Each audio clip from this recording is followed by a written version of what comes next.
Narayana Samarambam Vyasa Shankara Madhyamam Asmadacharya Paryantam Vande Guru Paramparam. Om Vasudevendra Yogindram Natva Jnana Pradam Gurum Mumukshunam Hitartaya Tattva Bodha Pt.17.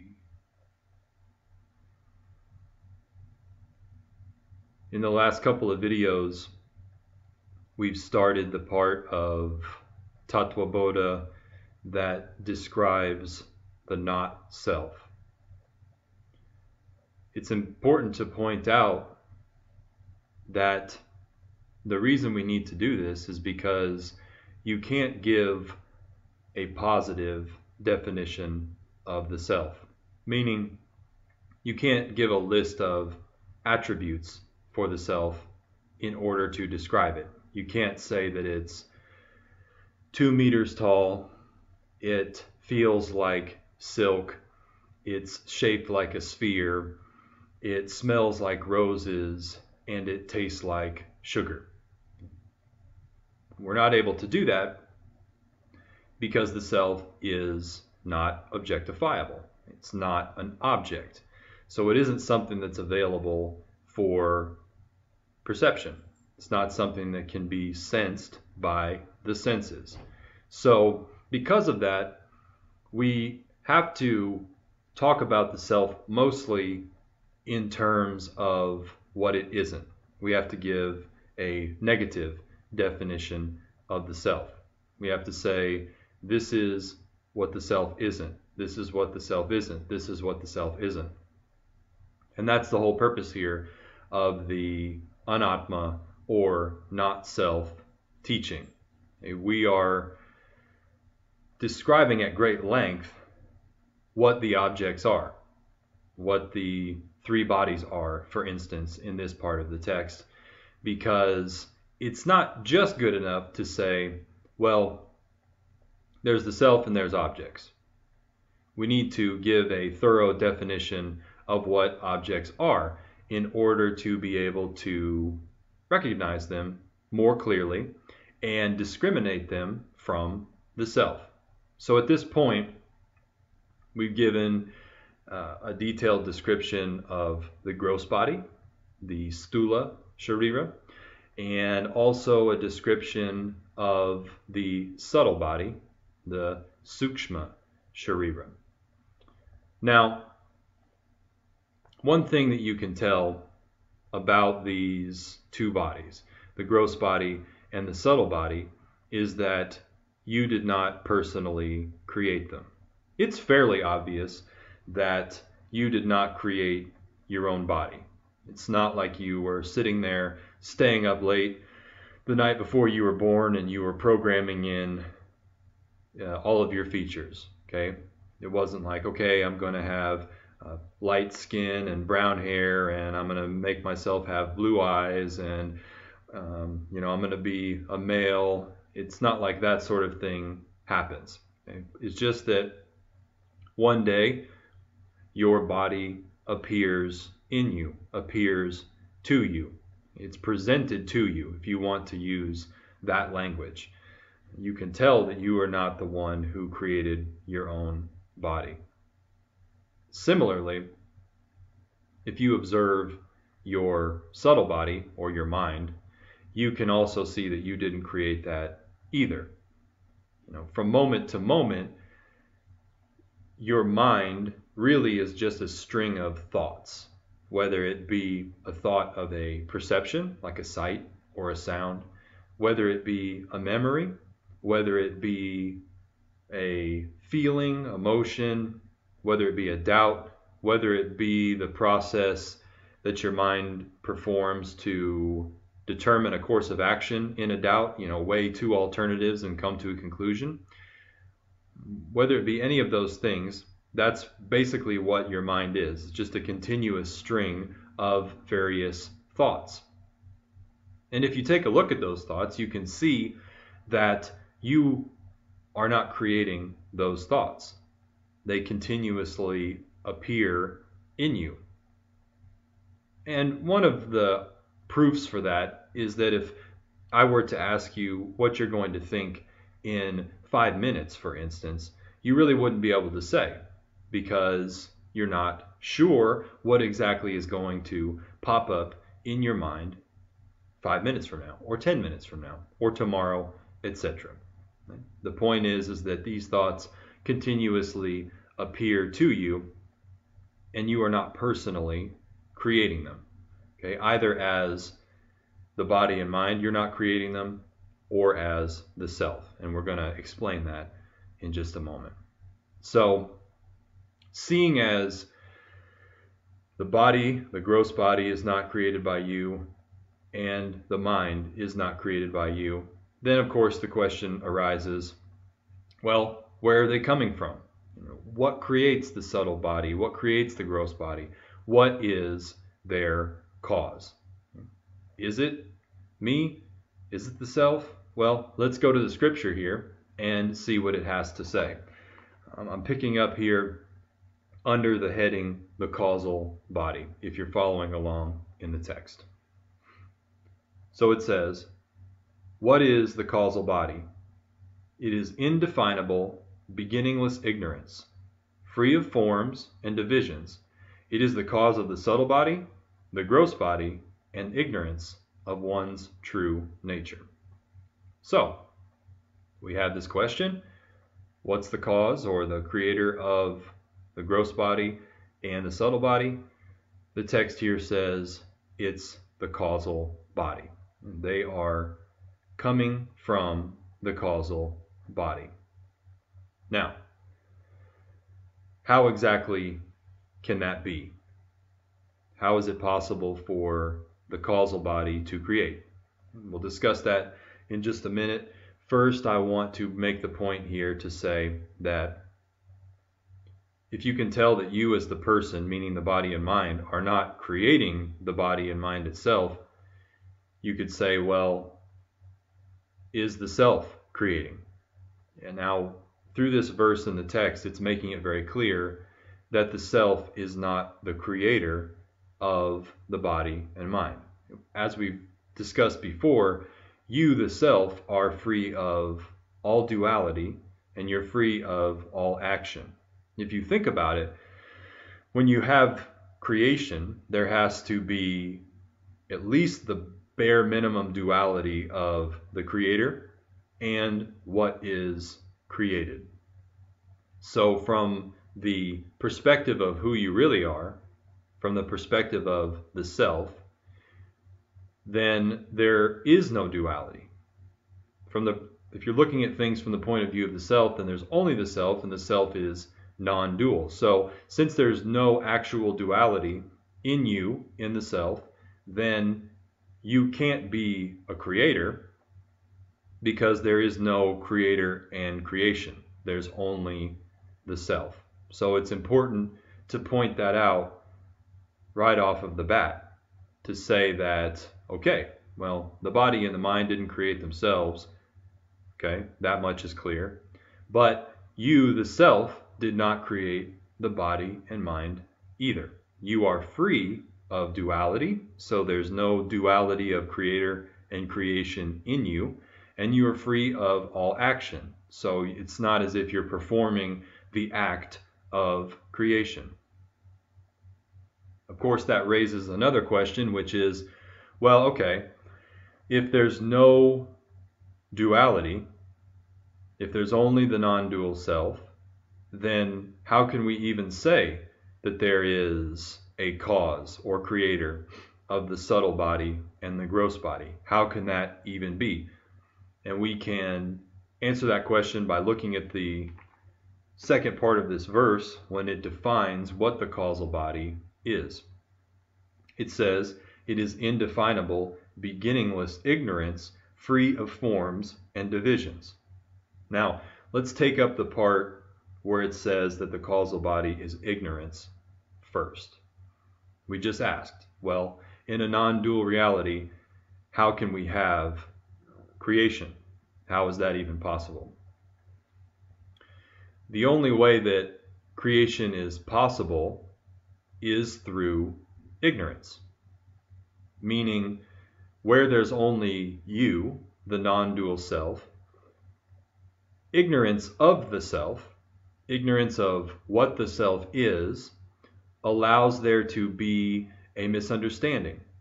You are seeing objects, you are seeing bodies, you are seeing your own mind, you're seeing other objects, only because the self is not known to you. When the self is not known, you can see or mistake the self to be something that it isn't. Okay, we've used the ring example over and over again. Okay, when you look at this ring, if you're ignorant of silver, okay, if you don't know that silver exists, if you don't know what silver is, then you may think that there is such thing as a ring. You may believe that there is really a form called a ring, there's really a name called ring. But when you know what silver is, then the reality of the ring, the name and form ring, is destroyed, so to speak. You may still see the ring there, but you know that what you formerly thought was a ring is actually only silver. Another jewelry analogy would be if you looked at a pile of gold jewelry, for instance. There may be various kinds. There may be 10 different kinds of bracelets or 10 different kinds of earrings and a bunch of different necklaces and some toe rings and some nose rings and maybe a crown or any variation of that. You may have a whole pile of gold jewelry laying there, and not knowing what gold is, you may actually believe in the reality of the different pieces of jewelry. Yes, bracelets exist. Yes, earrings exist. Yes, toe rings exist. Yes, crowns exist. Necklaces exist.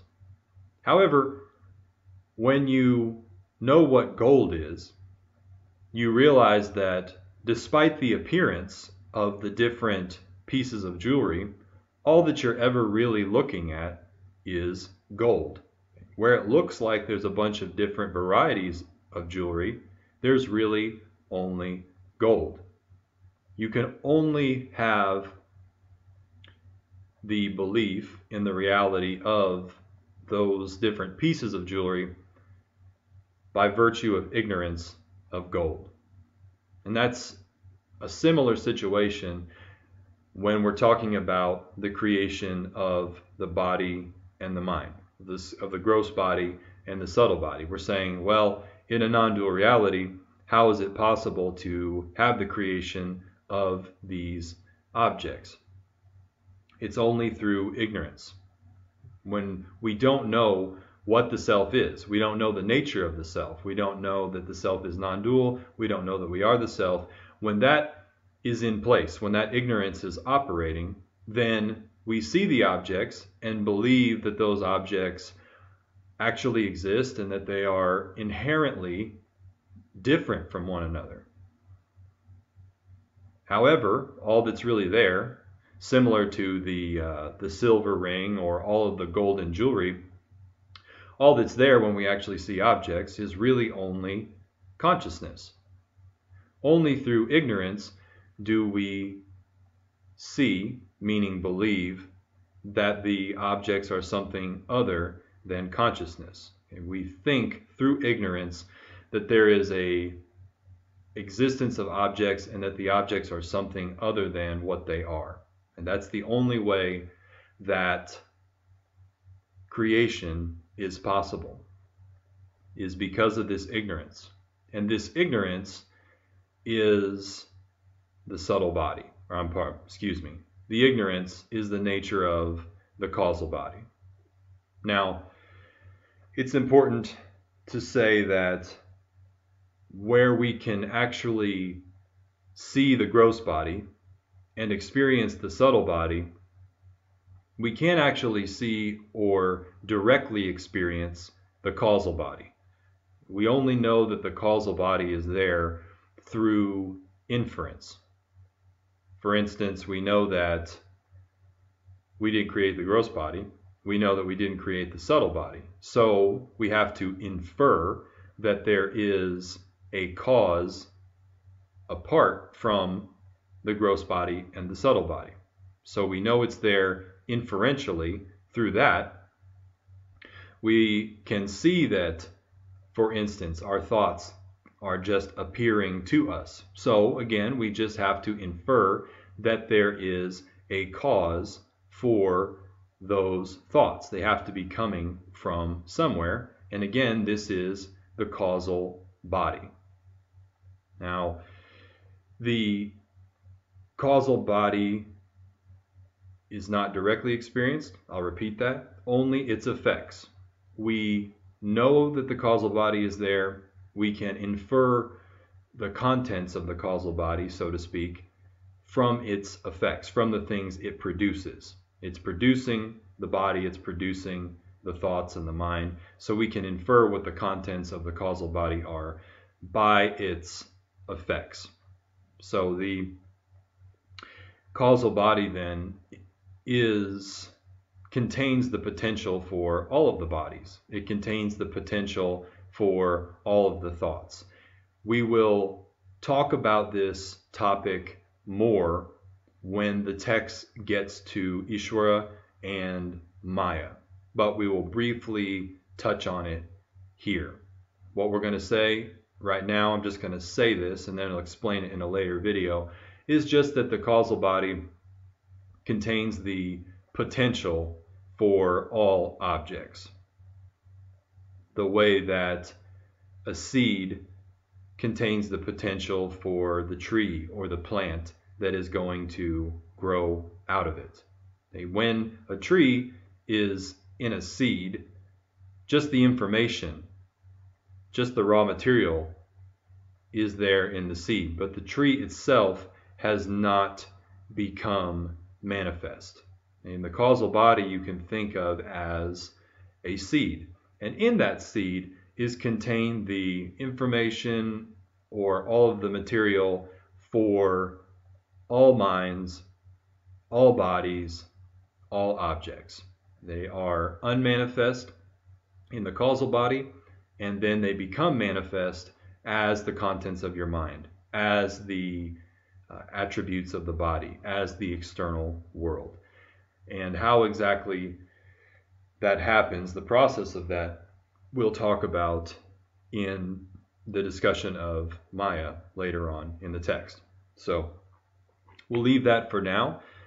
It's not exceptionally relevant to this particular topic, so it is something that we can put aside for the moment and just leave it at the idea of saying that the potential for all objects is contained in the causal body. In relation to this part of the text, when we're talking about the causal body, we're talking about the particular portion of the total potential. Okay, we have the potential for everything in the world, all people and all bodies, all objects. When we're talking about the three bodies here, we're talking about the part of the total potential that is causing your own mind and your own body. That's particular to the individual person that appears in you. Okay, your individual mind, your individual body, there's a portion of the total causal body that is creating your thoughts, your body, your mind. And there's a portion of the total causal body that creates this body and this mind, etc. It's the same for each individual person. We're talking about the causal body in regard to the individual. And when we get to the text, the part of the text that talks about Maya, we'll be talking about the total causal body for everything and everyone. So, continuing on in this verse, we've said that the causal body is ignorance. What kind of ignorance? Well, it's indefinable, beginningless ignorance. Now, both of these topics here are a little bit Some of these things aren't 100% relevant to self-inquiry. But in order to be thorough, I want to cover them because some people have these doubts, and I want to explain this in depth as much as possible to anticipate those doubts and rule them out. We hopefully will have enough time to cover all of this in this video, but if not, we'll just take as much time as we need to with it and maybe pick it up in the next video if necessary. So I guess we can take either one of these. What do we say what does it mean when it says that ignorance is beginningless? Because the doubt may arise, well, where does ignorance come from? Why? Why does it start? And this may be a point that I've already addressed earlier in this series. Before we get into the discussion of why ignorance is beginningless, let me just say that it doesn't matter where ignorance comes from. It doesn't matter whether or not it has a beginning. And we're only going to talk about this for people who have this doubt, for the people who have this kind of particular query that they need to get answered before they can move on. If you don't have this doubt, then good. Good for you, because it really doesn't matter. Whether ignorance is beginningless or whether it has a beginning or why there's ignorance is completely irrelevant. The only thing that's relevant to us is that there is ignorance. We know that there's ignorance because you can say, well, I know there's ignorance because I don't know who I am. Okay, so it's obvious that there is ignorance. The relevant question, the most relevant question is, can it be gotten rid of? Can I get rid of this ignorance that's causing me to suffer? And if so, how? That is the most important thing. Now, thankfully, there is a cure for ignorance. It can be gotten rid of.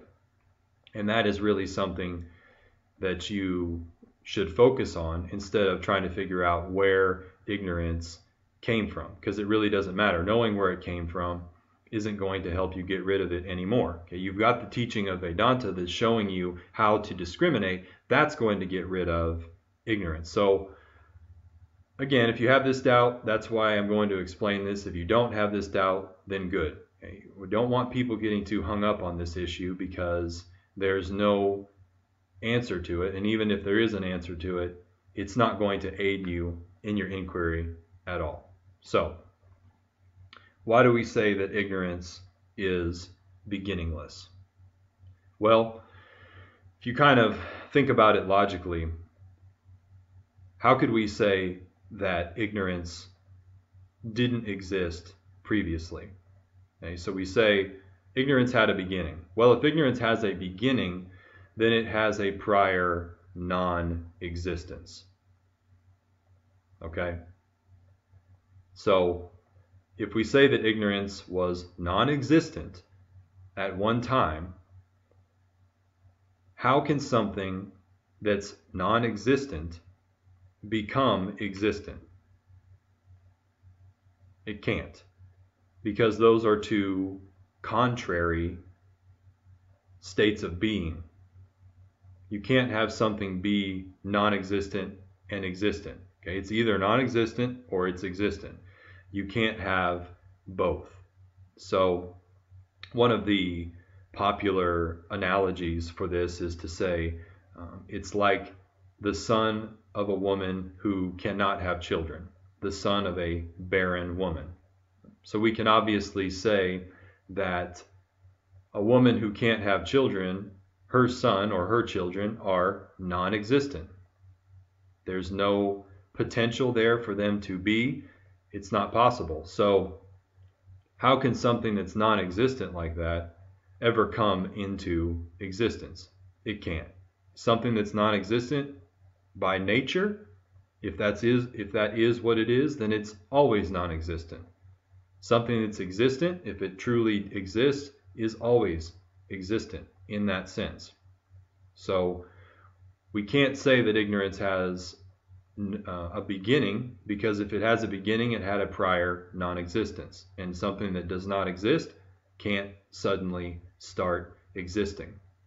Another way to look at it would be to say that if you have, all right, we've said, right, it's can't have a prior non-existence. If it wasn't existent, let's say for a moment that it can be non-existent and then exist, just for the sake of argument. If it wasn't there before, what was there? If ignorance isn't there, what would have to be there? Well, it's opposite, knowledge. Knowledge would have to be there for ignorance to not be there. But if knowledge was already present, if self-knowledge was already present, how could there be the creation of ignorance? There cannot be. The two are opposed like light and darkness. You can't turn the light on in a room and the darkness hangs around. It doesn't work that way. So if the light's already present, then you can't have darkness. So if we say, well, there was a time when there was no ignorance, well, if there was no ignorance, then there would be knowledge. And if knowledge was already there, then we can't have a beginning of ignorance. So those are two ways to look at it there. Something that's non-existent cannot suddenly start existing. And if there wasn't ignorance, then there would have been knowledge.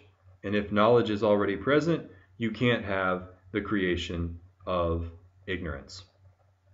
When you have knowledge of something, you cannot be ignorant about it. And especially when it comes to self-knowledge, because the self, you, are always present.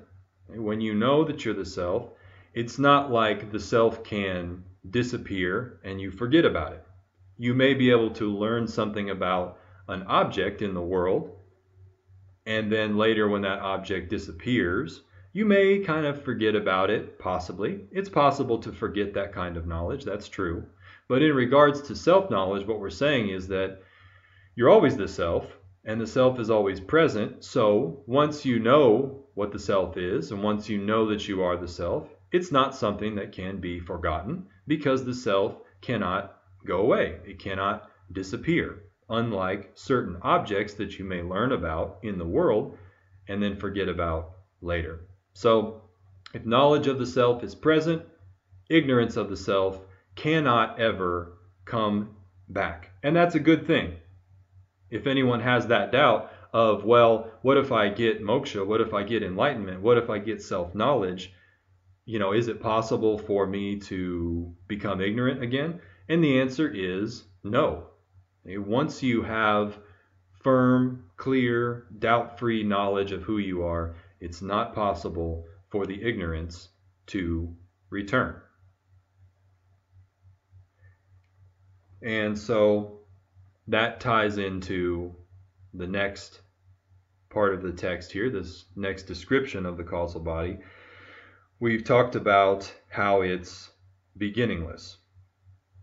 And, before we move on to the next description, which is that the causal body is indefinable, I suppose I should probably say one more thing about the beginningless nature of ignorance. And this is a picky, technical point, but there are sometimes people that have this kind of doubt. All right? So we've said already before that the only way that there can be objects is ignorance. There can't be duality, there can't be creation, there can't be objects without ignorance. Ignorance itself seems to obscure the non-dual nature of the self. And only because of that is duality possible, because the self is non-dual.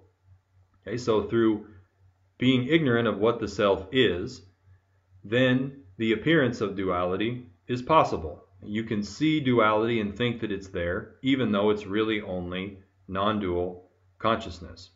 So we're saying that duality itself is only possible because of ignorance. So we're saying then ignorance basically is the cause of the duality, is the cause of creation.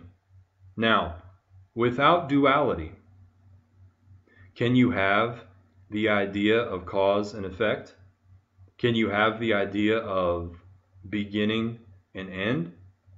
Well, you can, because cause and effect, or time, so when something wasn't and when something is, are a product of duality itself.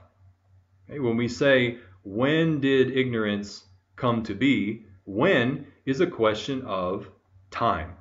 Okay? We're saying there was a time when it didn't exist, and then there was a time that it did. Okay? That's the question. Did it begin? Well, time is only possible with duality. Okay? Time is really just the measurement between two events. Okay? So I tie my shoes, and then I put on my coat, and I walk out of the front door. Okay? I say that takes 60 seconds. But 60 seconds is just a measurement between the time it took me to put my, tie my shoes and put my coat on and go to the front door. Okay? So having those two events, the tying of the shoes and then going to the front door, obviously that requires duality. Okay? Because in a non-dual reality, there can't be a person here doing this and then doing that. Okay? We can't have these two different events because reality is non-dual. So that's only through that duality is time possible. Okay? So we have to have, we're asking a question of time. When did ignorance start? But we can only have time with duality. Okay? And we can only have duality through what? Ignorance. So if we're looking at it from that point, there isn't any time without ignorance. Okay? We could even say there isn't time before ignorance. Ignorance has to be operating for there to even be duality, and there has to be duality to make time even possible. So the question of time can't apply to ignorance because ignorance is the cause of time itself. And furthermore, we're asking, well, cause and effect. If ignorance comes into being, then it had to be caused by something. It had to be the cause transforming into ignorance. And again, cause and effect, what started ignorance, is again a question that hinges on duality. We can't have a cause and effect without duality, but we can't have duality without ignorance first. So the whole question of cause and effect doesn't arise without ignorance operating. So again, the idea of cause and effect, what caused the effect of ignorance, cannot be answered because ignorance itself is the cause of duality, and duality is the cause of cause and effect. So ignorance comes before. I have to use a time metaphor here because there's no other way to describe it in words. Ignorance comes before time and comes before the creation of cause and effect. So there's no time and no cause and effect before ignorance. So we can't ask this question of what causes ignorance. We can't ask this question of when does ignorance come to be, because ignorance itself creates cause and effect. Ignorance itself creates time, because ignorance creates duality. Now again, that's a rather technical argument, perhaps unnecessary, but in the spirit of being thorough, I just wanted to lay that out there for anyone who might have this doubt. So hopefully we've cleared that up. Unfortunately, looks like we've gone over time here. I want to take as much time as possible with this topic of the causal body to make sure that we cover everything in detail. So we'll stop here, and in the next video we'll come back and describe or talk about why the causal body is indefinable and also free of forms and divisions. And why the causal body is indefinable is a very important point. So make sure to come back and check out the next video for the answer. Purnamidaf Purnamidam Purnat Purnamadachyate Purnasya Purnamadaya Purnameva Vashishyate. Om Shanti Shanti Shanti.